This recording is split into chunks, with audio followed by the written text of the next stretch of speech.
cares. I don't know if anyone cares.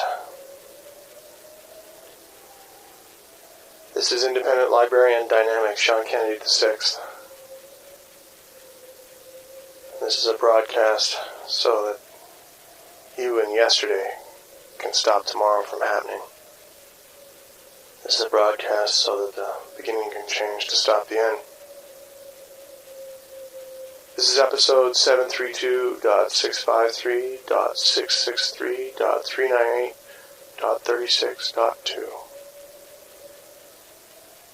Broadcasting from sometime after now.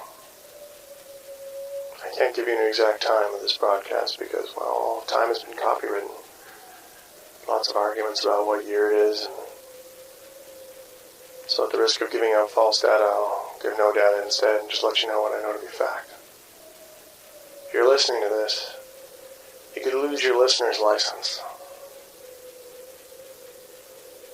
If you're afraid of being persecuted for what you think, you should probably turn that off now.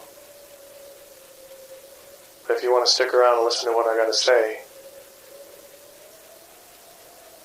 light your candles, and may serve or protect us all.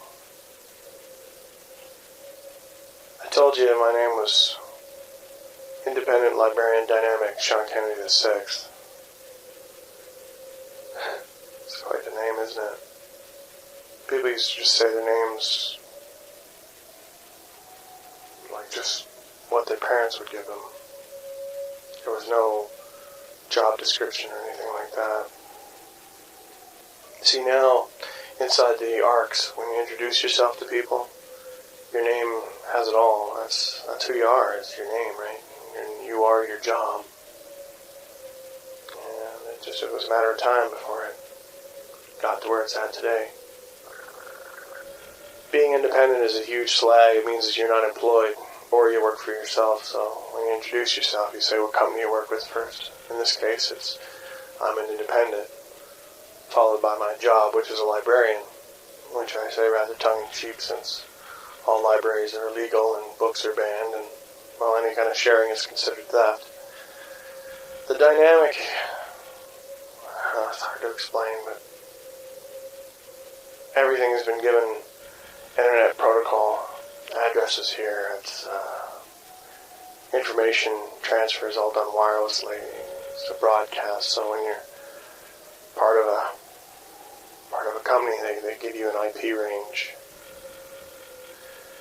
And your company, depending on your IP range, tells you your seniority. So I say I'm an independent librarian dynamic. That means that I'll take any IP that's given to me. Rogue IP at your service. Sean Kennedy VI. I guess that's a little misleading. I don't actually remember how old I am. See, I'm not the son of Sean Kennedy V. That's, well, in a kind of a philosophical sense, I probably am, but life extension came into play, and once life extension started to happen, genetic modification, DNA modification, it was hard to tell people how old you were. You'd walk up to this 26-year-old woman and she'd tell you that she was 104, and it didn't work. So to show, probably more just for the thrill of it, we started putting how much life extension in our name. So I've had 6 different types of life extension done, so that would make me Sean Kennedy VI.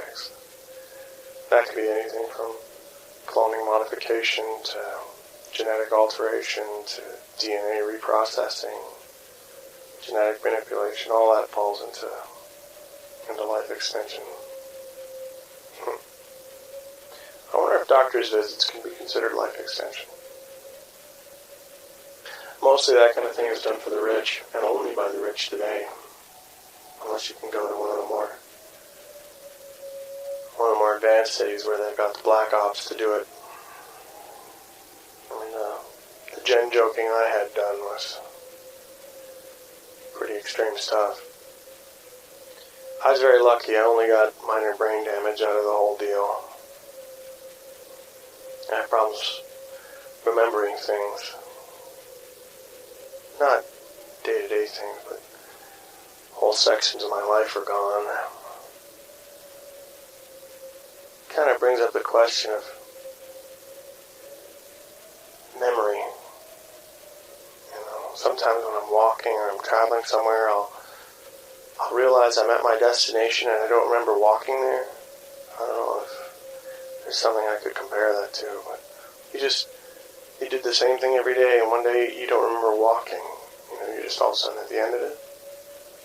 Since I've lived, well over 100 years for sure, life kind of gets the same way. I just don't remember a few years. That might sound odd, I guess, but I mean, do you remember every minute of your life? Makes me wonder if life extension is worth it. You know, if you had a choice between living forever and not remembering it, are you really living forever, or are you just kind of nothing more than a goldfish traveling along, not able to retain all your knowledge? Living for the sake of living. That's as good as reason as any, I guess. May as well keep going.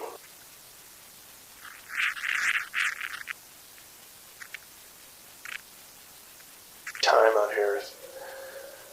See, they copyrighted time, and then it became a security issue. Something to do with the computers and the programming. I guess all computers use clocks in relation with programs. I'm not a monk. I don't understand how that works, but you see, if they worked on a different type of time, apparently the programs couldn't be corrupted. That's why one of the reasons that time wound up getting so carefully guarded, copywritten.